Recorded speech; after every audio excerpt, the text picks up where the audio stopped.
Next, a woman with a voice is by definition a strong woman. So now I welcome a strong woman, Mrs. Mahmooda Syed, to deliver her speech. Alhamdulillah, alhamdulillahi wa kafa, wassalatu wassalamu ala man istafa, khususan lal khulafa, amma bagad, bagad qala Allahu ta'ala fil Qur'anil alim wal Qur'anil hakim. தூணின்றி வான்படைத்த தூயவனை துதித்தவளாக நிறைவுடைய வாழ்வளித்து நெடுநிலத்தை காப்பதற்கு மறையளித்த இறைவனுக்கே மாபெரும் புகழனைத்தும். அஸ்ஸலாமு அலைக்கும் வ ரஹ்மத்துல்லாஹி தஆலா பரகாத்துஹு. இறைவனின் சாந்தியும் சமாதானமும் உங்கள் அனைவரின் மீதும் உண்டாவதாக. The wins of Islam YouTube channel முன்னெடுக்கும் இந்த நிகழ்வில் தியாகத் திருநாள் சந்திப்பு மற்றும் சாதனையாளர்களை கௌரவித்தல் என்ற இந்த நிகழ்வில் பங்கெடுப்பதில் உண்மையிலேயே நான் பெரும் மகிழ்ச்சி அடைகின்றேன். இறைவனுக்கு அதற்காக நன்றியையும் சமர்ப்பிக்கின்றேன். ஏனென்றால் ஊக்குவிப்பதற்கு யாரேனும் இருந்தால் ஊக்குவிப்பவன் கூட தேக்கு வைப்பான் என்று கூறுவார்கள். அதுபோல நமது பகுதியில் உள்ள பிள்ளைகள் அவர்களால் இயன்ற அளவிற்கு முயற்சி செய்து கல்வியில் முதல் மதிப்பெண்களை, இரண்டாம் மதிப்பெண்களை, மூன்றாம் மதிப்பெண்களை பெற்று சாதனை புரிந்துள்ளார்கள்.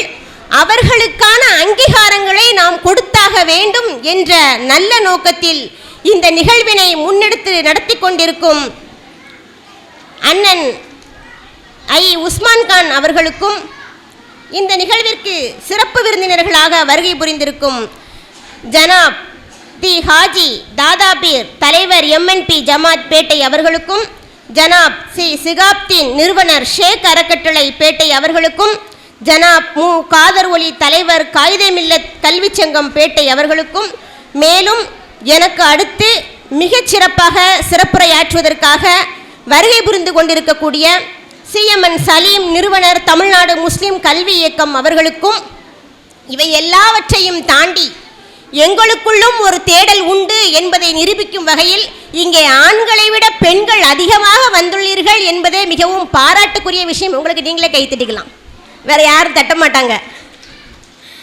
உங்களுக்கும் என் மனம் நிறைந்த நன்றிகளும் வாழ்த்துக்களும். எனக்கு இங்கே கொடுக்கப்பட்ட தலைப்பு பெண் கல்வியின் முன்னேற்றமே சமூக முன்னேற்றம். நமக்குள்ள ஒரு கேள்வி எழுதா, என்னதான் வேணும் உங்களுக்கு? எல்லா இடத்துலையும் இருக்கீங்க, எல்லா ஆஃபீஸ்லையும் இருக்கீங்க, எல்லா டிபார்ட்மெண்ட்லேயும் இருக்கீங்க. ஸ்கூலுக்கு போனால் 50 பொம்பளை பிள்ளைங்க இருக்காங்க, 30 ஆம்பளை பசங்க தான் இருக்காங்க. இன்னும் உங்களுக்கு என்னதான் வேணும்? ஒரே எங்கே பார்த்தாலும் பெண் விடுதலை, பெண்ணியம், பெண் முன்னேற்றம், பெண் கல்வி இப்படி பேசிக்கிட்டே இருக்கீங்களே அப்படின்னு ஒரு கேள்வி உங்களுக்குள்ளே எழுந்தால் நாம் முதலில் பகுப்பாய்வு செய்ய வேண்டியது முன்னேற்றம் என்றால் என்ன என்பதை பற்றி மட்டுமே நாம் முதலில் பகுப்பாய்வு செய்ய வேண்டும். முன்னேற்றம் என்றால் என்ன? எல்லா அலுவலகத்துலேயும் பெண்கள் இருக்காங்கல்ல, பெண்கள் இருக்காங்க. ஒரு அலுவலகத்தில் இந்த அங்கே இருக்கக்கூடிய தாய்மார்களுக்கு சேர் போட்டு உட்கார வச்சுருங்க, எந்த டிஸ்டர்பும் இல்லாமல், உங்கள் பக்கத்தில் யாருமே இல்லை, நீங்கள் மட்டும்தான் இருக்கீங்க அப்படின்னு நினச்சிட்டு இருங்க. சரியா? அங்கங்கே பேசிக்கிட்டு இருக்காதீங்க. நான் ஒரு 20 நிமிஷம் மட்டும்தான் பேசுவேன், அதுக்கு மேலே பேச மாட்டேன். அரசு அலுவலகங்களோ தனியார் அலுவலகங்களோ எதை வேணாலும் நம்ம எடுத்துக்கலாம். 3ஆம் கட்ட பணி இருக்கும்ல, அதில் 40 ஆண்கள் வேலை செஞ்சாங்க அப்படின்னா 40 பெண்கள் வேலை செய்வாங்க. அடுத்து 2ஆம் கட்ட பணி வரும், அங்கே 40 ஆண்கள் வேலை செஞ்சாங்க அப்படின்னா 20 பெண்கள் தான் வேலை செய்வாங்க. 60 இடத்த ஆண்கள் பிடிச்சிருவாங்க, 20 இடங்கள் தான் பெண்களுக்கு இருக்கும். இதை தாண்டி முதல் கட்ட பணி மேனேஜ்மெண்ட் செக்ஷன் இருக்கும், நிர்வாக இடம். அது நிர்வாகம் பண்ணக்கூடிய இடத்தில் 10 ஆண்களுக்கு 1 பெண்கள் மட்டுமே இருந்தால் பெண்களுக்குரிய 4 இடங்களை ஆண்கள் ஆக்கிரமித்துள்ளார்கள். இது எப்படி முன்னேற்றமாக நாம் எடுத்துக்கொள்ள முடியும்? ஒரு முன்னேற்றம் என்பது ஒட்டுமொத்த இனத்தின், ஒட்டுமொத்த சமுதாயத்தின், ஒட்டுமொத்த அனைவருடைய முன்னேற்றத்தை தான் நாம் முன்னேற்றமாக கணிக்க முடியும். அடுத்ததாக அரசியல் எடுத்துக்கோங்க. மனைவி பஞ்சாயத்து தலைவியாக இருப்பாங்க, கணவர் தான் ஃபோன் அட்டன் பண்ணுவார். கைரக மட்டும்தான் மனைவி வைப்பாங்க, எலெக்ஷனில் நிற்பாங்க, ஜெயிப்பாங்க. கவுன்சிலராக இருந்தாலும் அதே கதி தான். அப்போது இந்த விஷயத்தை நாம் எப்படி அரசியல் முன்னேற்றமாக ஏற்றுக்கொள்ள முடியும்? அடுத்ததாக பாலியல் வன்புணர்வு. இது மிக மிக கண்டிக்கத்தகுந்த ஒரு விஷயம். ஒரு குட்டி நாயை, புணர்ச்சி விதிகளில் மிகவும் கீழ்த்தரமானவை நாய்களாம், ஆனால் அவைகள் கூட ஒரு குட்டி நாயை 4-5 பெரிய நாய்கள் சேர்ந்து துரத்தியதாக சரித்திரங்கள் கிடையாது. ஆனால் இன்றைய காலகட்டத்தில் பாலியல் வன்புணர்வுக்கு உட்படுத்தப்படுவது எல்லோருமே 10 வயதுக்குட்பட்ட சிறுமிகளாகத்தான் இருக்கிறார்கள்.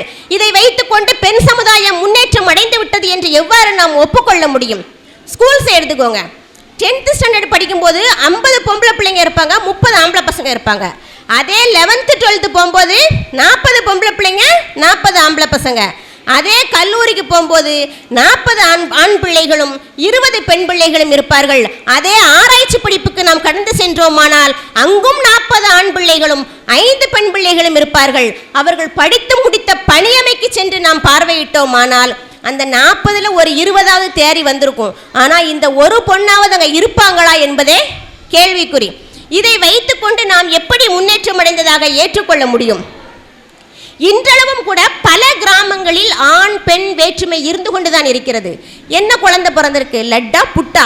லட்டு என்றால் ஆண் குழந்தை, புட்டு என்றால் பெண் குழந்தை. இதை வைத்துக்கொண்டு நாம் எப்படி நம் சமுதாயம் முன்னேற்றம் அடைந்து விட்டதாக எடுத்துக்கொள்ள முடியும்? இதையெல்லாம் பார்க்கும் பொழுது ஒரு கவிதை நினைவுக்கு வருகிறது. கிளியே, நீ கூண்டை விட்டு வெளியே வந்தாய், சீட்டெடுப்பதற்காகவா சிறகடிப்பதற்காகவா என்று. விலகி வீட்டில் ஒரு பொந்தில் வாழ்வதை வீர பெண்கள் விரைவில் ஒழிப்பராம், சாத்திரங்கள் பல பல படைப்பராம், சௌரியங்கள் பல பல செய்வராம், மூத்த பொய்மைகள் யாவும் அழிப்பராம், மூடக்கட்டுக்கள் யாவும் தகர்ப்பராம், ஏத்திய ஆண்மக்கள் போற்றிட வாழ்வராம், இளைய நங்கையின் எண்ணங்கள் கேட்டீரோ என்றான் பாரதி. ஆனால் இன்றைய நாட்களில் நம்முடைய பாட்டி அடுப்படியை தாண்டவில்லை, நம்முடைய அம்மா நடுவீட்டை தாண்டவில்லை, நாம் வீட்டை விட்டு வெளியேறிவிட்டோம். ஆனால் பாதுகாப்பான சூழ்நிலை உள்ளதா என்பது கேள்விக்குறி. இதை எப்படி நாம் முன்னேற்றமாக எடுத்துக்கொள்ள முடியும்? தலைவாரி பூச்சூடி உன்னை பாட சாலைக்கு போய் என்று சொன்னால் உன் அன்னை சிலை போல ஏன் இங்கு நிற்கின்றாய்? நீ சிந்தாத கண்ணீரை ஏனம்மா சிந்துகின்றாய்? விலை போட்டு வாங்கவா முடியும் கல்வி? வேளைதோறும் கற்று வருவதால் படியும், மலை வாழை போலல்லவோ கல்வி, வாயார உண்ணுவா என் புதல்வி என்று பாரதிதாசன் மிக அழகாக பாடுவான். அப்படி அனுப்பிய அந்த அன்னை இன்று நம் ஆற்றலின் சாதனைகளை கொஞ்சம் அன்னார்ந்து பார்த்து கொண்டு ஆனந்த கண்ணீர் வடித்தாலும் கூட இன்னும் எத்தனையோ வீடுகளில், எத்தனையோ கிராமங்களில் குடும்ப வன்முறைகளிலும் பாலியல் வன்முணர்வுகளிலும் பொருளாதார சிக்கல்களிலும் இருந்து மீள முடியாத எத்தனையோ பெண்கள் இன்றைக்கு இருந்து கொண்டுதான் இருக்கின்றார்கள். ஒரே ஊர், ஒரே மாவட்டம், ஒரு பெண் IAS அதிகாரியாக பதவியேற்கிறார். அதே பகுதியில் ஒரு சிறுமி பாலியல் வன்முணர்வுக்கு உட்படுத்தப்படுகிறார் என்றால் அந்த IAS அதிகாரியாக பதவியேற்ற பெண்ணை நினைத்து நாம் பெருமை கொள்வதா? இந்த சிறுமி வன்புணர்வுக்கு உட்படுத்தப்படுகிறாளே, இதை நினைத்து நாம் கண்ணீர் வடிப்பதா? இவற்றையெல்லாம் வைத்துக்கொண்டு பெண் சமுதாயம் முன்னேற்றம் அடைந்து விட்டது என்று நாம் எப்படி கடந்து செல்ல முடியும்? இப்போது நம்ம சமூகத்தின் பக்கம் வருவோம், இஸ்லாமிய சமூகத்தின் பக்கம் வருவோம். இஸ்லாம் பெண் கல்விக்கு எதிரானது, பெண்மைக்கு எதிரானது அப்படின்னு மட்டமான மடத்தனமான சில லூசு எல்லா பக்கமும் சொல்லும். அந்த லூசுகளை எல்லாம் நாம் கடந்து வந்துடணும். தொகுப்புரை வழங்கிய சகோதரி மிக அழகாக சொன்னார். நபிகள் அவர்களுக்கு முதலில் இறங்கிய வகி நீர் ஓதுவீராக என்பதுதான். நீர் ஓதுவீராக என்றால் நீர் கற்பீராக என்பது. ஆண் பெண் இனப்பாகுபாடு இன்றி ஒரு ஆண் மீதும் பெண் மீதும் கல்வி கட்டாய கடமையாக்கப்பட்டது இஸ்லாமிய மார்க்கத்தில் தான். சீனா சென்றேனும் சீர்கல்வி பயில்க என்பது நபிகளாரின் கூற்று. கல்வியை கற்பதற்கு எத்தனையோ தேசங்கள் இருக்கிறது. இவையெல்லாம் இருக்கும் பொழுது நபிகளார் ஏன் சீனாவை தேர்வு செய்தார்கள் தெரியுமா? சீன தேசம் மிக தொலைவில் உள்ள தேசம் ஒன்று. ரெண்டாவது, சீன மக்களுடைய வாழ்க்கை முறை, அவர்களின் உடை, அவர்களின் கலாச்சாரம், அவர்களின் மொழி, இது அனைத்துமே நாம் பின்பற்றுவதற்கு மிக மிக சிரமமான ஒன்று. ஆனாலும் கூட அவ்வளவு இடர்பாடுகள் பட்டாலும் கஷ்டப்பட்டாலும் கல்வி என்பது சீன தேசத்தில் இருந்தாலும் கூட நீங்கள் அங்கு சென்று சீரான கல்வியை பயின்று வர வேண்டும் என்று நபிகளார் நமக்கு கூறினார்கள். கிட்டத்தட்ட 2210 ஹதீசுகளை ஆயிஷா ரலியல்லாஹு அன்ஹா அவர்கள் நமக்கு கொடுத்துள்ளார்கள். உமர் அலி அவர்களின் ஆட்சியின் போது ஒரு சின்ன சட்ட திருத்தம் பண்ணலாம் அப்படின்னு ஒரு பேச்சு நடக்கு. அதுக்காக சபை கூடுது. அது என்ன சட்ட திருத்தம் அப்படின்னா, பெண்களுக்கு கொடுக்கக்கூடிய மகர் அதிகமாக இருக்கிறது. இவ்வளவு மகர் தொகையை எல்லா ஆண் மக்களாலும் கொடுக்க முடியவில்லை. ஆதலால் அதை கொஞ்சம் குறைக்கலாம் ஒரு நிர்ணயிக்கப்பட்ட தொகையாக மாற்றலாம் என்று ஒரு கூட்டம் நடக்கு. சபை கூடிருச்சு, எல்லா மக்களுமே வந்துட்டாங்க அந்த இடத்துக்கு. அந்த கூட்டத்தில் ஒரு பெண் எழுகிறாள். எழுந்து, ரலி அவர்களே, எதற்காக நீங்கள் இந்த சட்டத்தை திருத்தம் செய்கிறீர்கள்? மலையளவு மகர் கேட்டாலும் கொடுத்து மனம் முடிக்க வேண்டியது ஒரு ஆண்மகனின் கடமை, அதை நீங்கள் திருத்தம் செய்யக்கூடாது என்று ஒரு சாமானிய பெண்மணி கூறிய கருத்திற்காக அந்த சட்டம் திருத்தம் செய்யப்படாமலே விடப்பட்டு விட்டது. அவ்வளவு பெண்களுக்கு மதிப்பளிக்கக்கூடிய மார்க்கம் இஸ்லாம் என்பதற்காக உங்களுக்கு இந்த சான்றினை நான் கூறுகின்றேன். பெண்களிலேயே அன்சாரி பெண்கள் தான் மிக மிக மேன்மையானவர்களாம். என்ன காரணம் யாருக்காச்சும் தெரியுமா? ஸ்டூடெண்ட் வந்திருக்கீங்க கொஞ்சம் பேர். பெண்களிலேயே அன்சாரி பெண்கள், மதினத்து பெண்கள் தான் மேன்மையானவர்கள். என்ன காரணம்? அவர்கள் எல்லாம் கல்வியில் சிறந்தவர்கள். கல்வியில் சிறப்பானவர்களை மேன்மையடைந்த பெண்கள் என்று இஸ்லாம் கூறுகிறது. இதைத்தான் அவ்வை மூதாட்டி மிக அழகாக சொல்வார் மூதுரையில். மன்னரும் மாசர கற்றோனும் சீர்தூக்கின் மன்னலில் கற்றோன் சிறப்புடையோன். ஏனென்றால் மன்னனுக்கு தன் தேசமெல்லாம் சிறப்பில்லை, கற்றோர்க்கு சென்ற இடமெல்லாம் சிறப்பு என்று மிக அழகாக கூறுவார். ஒரு மன்னன் தன் நாட்டுக்குள்ளே வேணால் வாலாட்டிக்கிறலாம், ஆனால் கற்றவன் தான் கற்றறிந்தவன் என்ற ஒரு சான்று இருக்குமே, ஆனால் அவன் உலகத்தில் எல்லா தேசங்களுக்கும் சென்று வாழலாம், தன்னுடைய சிறப்பை வெளிப்படுத்தலாம் என்று மிக அழகாக கூறுவார். ஆணும் பெண்ணும் நிகரெனக் கொள்வதால் அறிவில் ஓங்கி செழித்திடும் இவ்வையம் என்று சொன்னான் பாரதி. இதைத்தான் இஸ்லாம் முன்னரே அறிவித்து விட்டது. எந்த சமூகம் தன் பண்புகளை மாற்றிக்கொள்ள முன்வரவில்லையோ நிச்சயமாக அல்லாஹ் அந்த சமூகத்தின் நிலையை ஒருபோதும் மாற்றுவதில்லை என்று திருக்குர்ஆனில் 13வது அதிகாரம் 11வது வசனம் கூறுகிறது. இஸ்லாம் இந்த உலகிற்கு இறுதியாக வந்த நோய் தீர்க்கும் சஞ்சீவி. மற்ற மதங்கள் எல்லாம் மூட நம்பிக்கையின் முடை நாற்றங்களில் முடங்கி கிடந்த காலத்திலேயே, மற்ற மதங்கள் எல்லாம் மூட நம்பிக்கைகளின் முடை நாற்றத்தில் முடங்கி கிடந்த காலங்களிலேயே இது அறிவு வழிபட்ட ஆரண்ய மலையாக எழுந்து நின்றது. அல்லாஹ் தான் நாடுபவர்களுக்கு மட்டும்தான் ஞானத்தை கொடுக்கிறான். எவருக்கு ஞானம் வழங்கப்பட்டதோ அவர் மெய்யாகவே நன்மை அடையப்பட்டவர். நல்லறிவுடையோர் தவிர எவரும் படிப்பினை பெற மாட்டார்கள் என்பதிலிருந்து கல்வி நமக்கு எவ்வளவு அவசியம் என்பதை நாம் புரிந்து கொள்ள வேண்டும். இறைவன் ஒருவனுக்கு நல்லதை நாடிவிட்டால் அவனுக்கு வாழ்க்கை நெறியை புரிந்து கொள்ளக்கூடிய கல்வி அறிவை தான் கொடுக்கிறான் என்று நூல் புகாரி குறிப்பிடுகிறது. எவர் கல்வியை தேடிச் செல்கிறாரோ அவருக்கு சுவனத்திற்கு செல்லும் பாதைகள் இலகுவாக்கப்படுகிறது. வானவர்கள் தங்கள் இறக்கைகளை பணிக்கிறார்கள், சுவனவாசிகள் அவர்களுக்காக இறைவனிடம் பிரார்த்திக்கிறார்கள் என்று அபூ ஹுரைரா அவர்கள் அறிவிக்கின்றார்கள். ஒரு இரவின் சிறு பகுதி நாம் கல்வி பெற்றோமேயானாலும் கூட அந்த இரவு முழுவதும் இன்று இறை வணக்கத்தை செய்த பலனை நாம் அடைவோம் என்று நபி ஸல்லல்லாஹு அலைஹி வஸல்லம் அவர்கள் கூறியதாக அபூ ஹுரைரா அவர்கள் அறிவிக்கிறார்கள். பத்ரு போரில் 16 அடிமைகளை பிணைய கைதிகளாக கொண்டு வராங்க.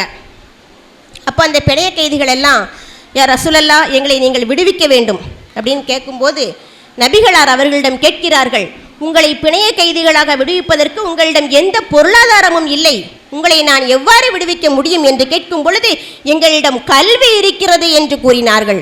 அப்படி என்றால் எம்மின மக்களுக்கு நீங்கள் கல்வியை போதிப்பீராக என்று கட்டளையிட்டார்கள். என்றால் இஸ்லாம் கல்வி கற்கக்கூடாது என்று யாரையும் அடிமைப்படுத்தவில்லை. இஸ்லாம் தான் கல்வியை வைத்து அடிமைத்தலையை விடுவித்தது என்பதுதான் உண்மை.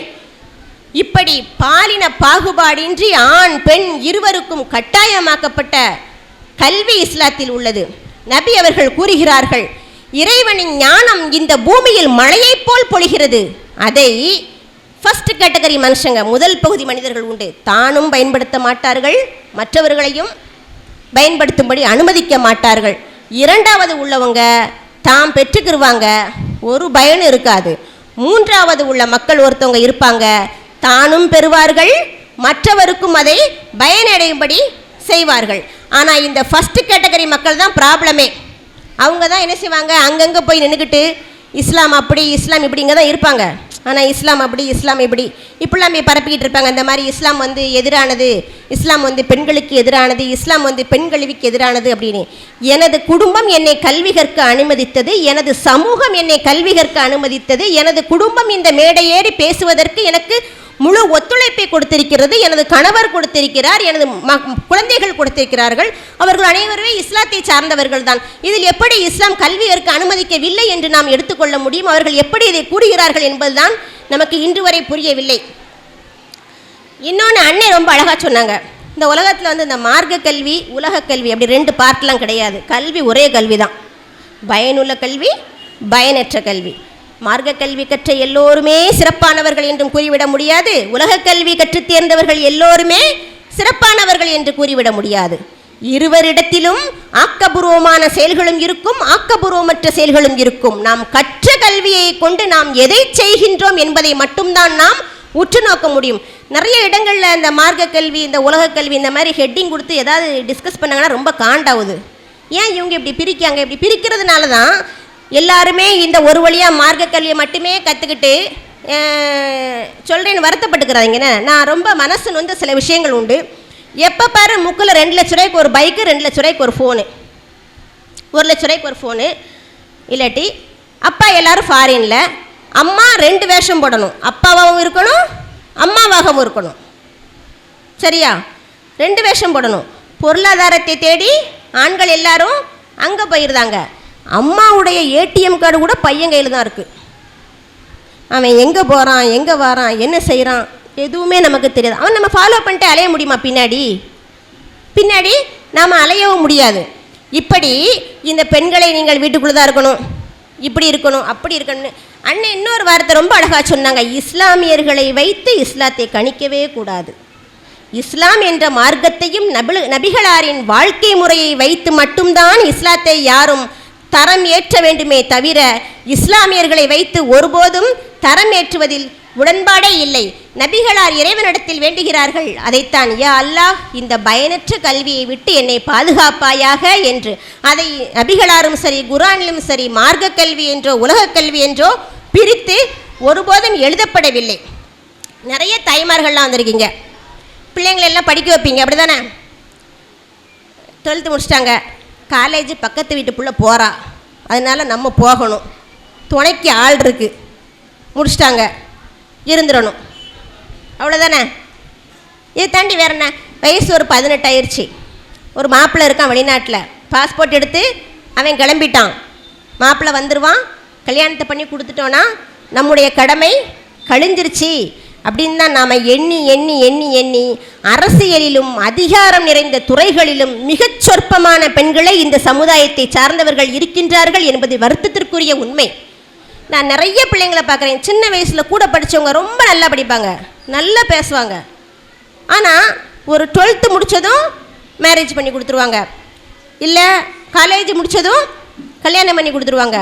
எதுக்காக அந்த ப்ரைவேட் காலேஜில் அத்தனை லட்ச ரூபா கொடுத்து படிக்க வச்சாங்கன்ற விஷயமே அதுக்கான பதில் இப்போ வரைக்கும் கிடைக்காது. இன்னொரு விஷயம் என்ன அப்படின்னா, பயம். எல்லா பெற்றோர்களுக்கும் அடிமனதில் இருக்கக்கூடிய யதார்த்தமான பயம். நம்ம பிள்ளைங்க வெளியில் போகிறாங்க, நம்ம பிள்ளைங்க வாராங்க, அவங்களுக்கு பாதுகாப்பான சூழல் இருக்குமா? இன்னொன்று, இந்த பிள்ளைங்க நின்றுக்கிட்டு நான் அவனை காதலிக்கேன், இவனை காதலிக்கேன், அவனை கட்டுவேன், இவனை கட்டுவேன்னு வீட்டில் எதுவும் காப்பரா பண்ணிட்டு போயிடக்கூடாது. ஸ்டூடெண்ட் எல்லாம் இருந்தீங்க அப்படின்னா இந்த காதல் கருமம் இதுக்கு பின்னாடிலாம் போகாதீங்க, அங்கே ஒரு இளவு இருக்காது. சரியா? கல்யாணமை ஒரு 2 மாதத்துக்கு ஜெகஜோதியாக இருப்பாங்க, அதுக்கப்புறம் இது ஒரு லூஸு, இது கூட நாம் இருந்தாகணும் அப்படின்னு அவங்களும், இவர் இப்படித்தான், இவர் கூட நாம் வாழ்ந்தாகணும் அப்படின்னு இவங்களும், இதை எல்லாவற்றையும் தாண்டி நம்ம பிள்ளைங்களுக்காக நாம் வாழ்ந்தாகணும் அப்படின்ற ஒரு அர்ப்பணிப்போட மட்டும்தான் எல்லா பெற்றோர்களும் இருப்பார்களே தவிர, காதல்னா ஏதோ ஒரு மாய உலகம்னோ இல்லை பசங்களோட சுற்றுறது ஒரு பெரிய ஒரு ஜாலியான விஷயம்னோ தயவு செஞ்சு அப்படி எடுத்துக்கிறாதீங்க. என்னைக்கு உங்களுக்கான பொருளாதார நிலையில் உங்களால் உறுதியாக நிற்க முடிகிறதோ, என்றைக்கு உங்களின் தேவைகளை பகுத்துணர்ந்து பிழையேதுமின்றி உங்களால் தேர்வு செய்ய முடிகிறதோ, அன்றைக்கு உங்களுக்கு தேவையான ஒரு ஆண்மகனை நீங்கள் தேர்வு செய்வதில் தவறு எதுவுமே கிடையாது. அதுக்கு முன்னாடி தயவு செஞ்சு அது ரொம்ப டார்ச்சரான விஷயம். சரியா? இத்தனை மணி வரைக்கும் ஏன் ஆன்லைனில் இருந்தேன்னு கேட்பான் முதல் கேள்வி. நான் உடனே காலைல லாஸ்ட் சீனையா நீ ஆஃப் பண்ணி வச்சேன்னு கேட்பான் 2வது கேள்வி. சரியா? நீ எல்லாருமே நிறைய நீங்கள் உங்கள் பிள்ளைங்கள்ட்ட மனசு விட்டு பேசுங்க. ஃபஸ்ட்டு ஒரு நல்ல தோழியாக மூவ் பண்ணுங்க அவங்கக்கிட்ட. டெய்லி பெண் பிள்ளைகள் இருக்கக்கூடிய பெற்றோர்கள் அவர்களிடம் 1/2 மணி நேரமாவது அரை மணி நேரமாவது அவர்களிடம் மனம் விட்டு பேசுங்கள். முதல்லையே ஒரு டெரர் பீஸ் மாதிரிலாம் நம்மளை காட்டிக்க வேணாம். அவங்க பேக் இருந்துச்சுன்னா அவங்களுக்கு தெரியாமல் தவறாமல் அதை செக் பண்ணுங்கள். ஒரு சாக்லேட் கவர் இருந்தாலும் கூட நீங்கள் காசு கொடுக்காத பட்சத்தில் அது யார் வாங்கி கொடுத்தா அப்படின்றத நாம் கேட்டாகணும். பெண் பிள்ளைகளை ஃபாலோ பண்ணியாகணும். ஒரு பந்தய குதிரையை போல அவர்களின் கடிவாளங்களை நமது கைகளில் வைத்து கொண்டு அவர்களை நாம் பயணிக்க செய்ய வேண்டும். அதை விட்டுட்டு பயந்து பயந்து பயந்து பயந்து பயந்து பயந்து எத்தனை நாளைக்கு தான் அந்த பிள்ளைங்களை வீட்டுக்குள்ளேயே நம்ம வச்சுக்கிட்டு இருப்போம்? எவ்வளோ நாளைக்கு தான் இந்த நாட்களை நாம் இப்படியே கடந்து கொண்டிருப்போம்? நம்மளுடைய அச்சத்தை தான் மற்றவர்கள் நமது மதத்திற்கு எதிராக நம் மீது திருப்புகிறார்கள் என்ற உண்மை உங்களுக்கு தெரியுமா? நமது அச்சம்தான் அவர்களின் பலமாகவே மாறுகிறது. வீட்டில் பிள்ளைங்க இருந்தாங்க, நல்லா தைரியமா வழங்க. பாதகம் செய்பவரை கண்டால் நீ பயங்கொள்ளல் ஆகாது பாப்பா, மோதி மிதித்து விடு பாப்பா, அவர் முகத்தில் உமிழ்ந்து விடு பாப்பா என்றான் பாரதி. நல்ல தைரியமான பிள்ளைங்களா வழங்க. எந்த தவறு நடந்தாலும் உங்ககிட்ட வந்து உங்க பிள்ளை சொல்லுதா அப்படின்னா நீங்க ஒரு சிறப்பான தாயா இருந்திருக்கீங்கன்னு அர்த்தம். அவன் மேல தப்பே இருந்தாலும் உங்ககிட்ட வந்து சொல்லணும். தவறுகள் எல்லாம் தண்டிப்பதற்காக அல்ல, தவறுகள் அவர்களை அறியாமல் அவர்கள் செய்வதுதான். அவை தண்டிப்பதற்காக அல்ல, அவர்களை சீர்படுத்துவதற்காகத்தான் என்பதை நீங்கள் உங்களின் மனதில் ஏற்ற வேண்டும். கல்வி என்பது ஏனோ தானோன்னு புக்கத்திக்கு வச்சோம், படித்தோம், போனோம். ஒருமனப்பட்டு முழுமனப்பட்டு ஆழ்ந்து பெறப்பட வேண்டிய ஒன்றுதான் கல்வி. தொட்டனை தூரும் மணற்கேணி மாந்தர்தம் கற்றனை தூரும் அறிவு என்பான் வள்ளுவன். அதனால் நீங்கள் கல்வியை ஆழ்ந்து பெற்றால் மட்டுமே அந்த கல்வி உங்களுக்கு பயனுள்ள கல்வியாக இருக்கும். நமது பயணம் நமது இலக்கினை நோக்கி மட்டுமே இருக்க வேண்டும். நான் முதல்ல சொன்ன மாதிரி கடிவாளம் போட்ட குதிரையை போல உங்களது இலக்குகளை நீங்கள் வகுத்து கொள்ளுங்கள். எது ஆகணும் அப்படின்னு நீங்கள் நினைக்கீங்களோ அதுவாகவே இருப்பீர்கள். ஆனால் உங்களின் ஈமான் சுத்தமாகவும் தெளிவாகவும் நம்பிக்கைக்குரியதாகவும் இருக்க வேண்டும். மழை வேண்டி ஒரு இடத்துல தொழுகை நடக்கு, மழை வரணும் அப்படின்னு இறைவன்கிட்ட கேட்கறதுக்காக ஒரு கூட்டமே போய்கிட்டு இருக்கு. ஒரு பிள்ளை, சின்ன குழந்தை மட்டும் கையில் கொடை கொண்டு போனான். எவ்வளோ பெரிய ஈமான் அந்த பிள்ளைக்கு, எவ்வளோ பெரிய நம்பிக்கை. இறைவன்ட்டு போய் மழையை கேட்க போகிறோம், உடனே மழை வந்துருமா, ரிட்டன் வார வழியில் தொழுத உடனே மழை வந்துடும். அவ்வளவு நம்பிக்கை. ஒரு நம்பிக்கை என்பது சிறு குழந்தைகள், 5 வயது குழந்தைகளுக்கு இருக்கும் நம்பிக்கையை போல உங்களது நம்பிக்கை மிக விருட்சமானதாக இருக்க வேண்டும். அதுக்கப்புறம் அந்த வீட்டில் வந்து அம்மா திட்டாங்க, அப்பா அண்ணன் அழகாக சொன்னாங்க, எல்லாரும் டாக்டரானால் யார் பேஷண்ட்டாக இருக்க முடியும்? ரொம்ப அழகாக சொன்னாங்க, எல்லாரும் நீட் எழுதணும், எல்லாரும் டாக்டர் ஆகணும், என் பிள்ளை இதைத்தான் படிக்கணும். அப்படிலாம் கிடையாது. அவர்களுக்கென்று ஒரு உலகம் உண்டு, அவர்களுக்கென்று ஒரு மனநிலை உண்டு, அவர்களுக்கென்று ஒரு குறிக்கோள் உண்டு. எதுவாக இருந்தாலும் சரி அதன் உச்சத்தை எட்ட வேண்டும். நாம் அதில் மட்டும்தான் குழந்தைகளை நாம் மிகவும் கவனத்துடன் பயணிக்க செய்ய வேண்டும். சில பிள்ளைங்க நீட்டில் ஃபெயில் ஆகிட்டோன்னா தற்கொலை பண்ணிக்கிறதாங்க, டீச்சர்ஸ் திட்டினா தற்கொலை பண்ணிக்கிறதாங்க, அம்மா அப்பா திட்டினா. அப்படிலாம் சாகணும்னா நாங்கள்லாம் ஒரு நாளைக்கு 8 பீரியட் செத்துருக்கணும். செத்தமா வாழணும். வாழுதல் வேண்டித்தான் இறைவன் நம்மளுங்க அனுப்பியிருக்கான். அதனால சும்மா அந்த சில்லறத்தனமான வேலைகள் எல்லாம் ஈடுபடாங்க. அதுக்கப்புறம் எந்த பையன்கிட்டயாவது பேசணும், அந்த பையன் பதில் சொல்லலை, நம்மள்கிட்ட பேசுகிற இந்த கையை இருக்க வேலை, காலை இருக்க வேலை, இந்த வேலையெல்லாம் வந்து நிறைய ஸ்கூல்ஸ் பிள்ளைங்களை நிறைய ஸ்கூலுக்கு போகிறோம் அவேர்னஸ்க்காக, நிறைய இடங்களில் பார்க்குறோம். அசால்ட்டாக அறுத்து வச்சுருக்காங்க. பிளேடே இன்னை வரைக்கும் நான் தொடமாட்டேன், ஏன்னா அது ஸ்லிப்பாகி கையில் அறுக்கும். அசால்ட்டாக அறுத்து வச்சுருக்காங்க. ரொம்ப ஒரு தாய் முந்தி தவமிருந்து 300 நாள் சுமந்து தன் தொந்தி சொரிய சொரிய பெற்றெடுத்த அந்த வலி இருக்கு இல்லையா, அந்த வலி ஒவ்வொருவரும் தாயாகும் பொழுது மட்டும்தான் உணர முடியும். அதுவரை யாரும் உணர்றதே கிடையாது. கணவருக்கு நாமெல்லாம் ஒரு, பிள்ளைங்களுக்கு நாம் ஒரு காமெடி பீஸு, கணவருக்கு அவ கிடக்கா லூசு, நீங்கள் உங்கள் வேலையை பாருங்கள். இப்படித்தான் அநேக வீடுகளில் நகர்ந்து கொண்டிருக்கும். கல்வியை பற்றி பேசும் பொழுதுதான் அதை மாதிரி இந்த திருமணம் என்பது ஒரு 22 வயசுக்கு மேலே முடிக்க சொல்லுங்கள். 17 வயசில் கல்யாணம் முடிச்சு கொடுக்காங்க, 18 வயசில் பள்ளிவாசல் வந்து டைவர்ஸ் கட்டுக்கிட்டு நிற்கிறாங்க. நிறைய நடக்குது. டைவர்ஸுக்கு ஒரு வேல்யூபிளான ரீசனே கிடையாது. இந்த காரணத்துக்காக விவாகரத்து செய்கிறோம் அப்படின்லாம் கிடையாது. என்ன காரணம்னே இருக்காது, 2 பேருக்கும் பிடிக்கிற டைவர்ஸ் பண்ணுங்க, இதான் நடக்கு.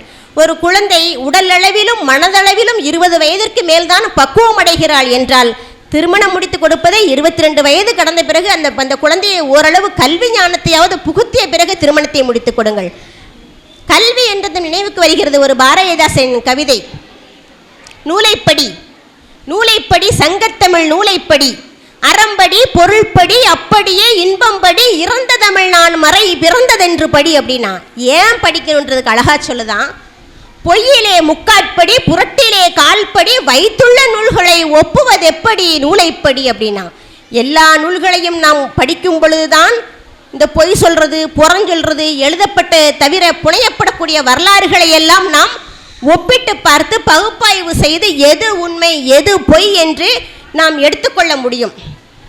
இந்த சமூகம், இந்த தேசம், இந்த மண் குற்றவாளிகளுக்கு வாய்தாக்களையும் குற்றம் இழைக்கப்பட்டவர்களுக்கு எச்சரிக்கை எச்சரிக்கை எச்சரிக்கை என்று கூறி நம்மை ஒரு வீட்டுக்குள் முடக்கும் அடக்கும் முயற்சிகளை ஏதோ ஒரு வகையில் செய்து கொண்டேதான் இருக்கிறார்கள்.